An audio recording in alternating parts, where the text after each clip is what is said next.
ఏ నెలలో అయినా సరే ఒక 3 తేదీల్లో పుట్టిన వాళ్ళు వాళ్ళకు వచ్చే భాగస్వామిని చాలా బాగా చూసుకుంటారనమాట. ఇది కంప్లీట్‌గా ఎమోషనల్ బాండింగ్‌కి సంబంధించింది కాదనమాట.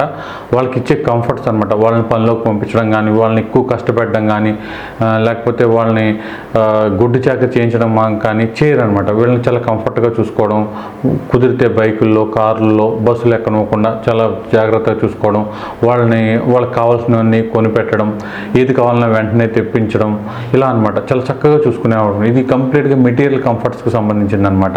అన్నీ కూడా ఇల్లు కానీ, ఇంట్లో వస్తువులు కానీ, ఇవన్నీ కూడా ఎప్పుడు ఏం కావాలంటే వెంటనే కొనేయడం అనమాట. డబ్బు విషయంలో భార్యలకి ఏది కావాలంటే అది కొనిపెట్టడమే తప్ప పిసినారితనంగా ఉండడం కానీ, లెక్క చేయకుండా ఉండడం కానీ, వాళ్ళ ఫుడ్ విషయాలు కూడా బాగా పట్టించుకోవడం చేస్తారనమాట. ఆ తేదీలు ఏంటంటే 13, 22, 31. 13, 22, 31 ఈ తేదీల్లో పుట్టిన అబ్బాయిలు భార్యల్ని చాలా చక్కగా చూసుకుంటారు. మెటీరియల్ కంఫర్ట్స్కి సంబంధించి ఏ ఇబ్బంది లేకుండా ఉంటుందన్నమాట.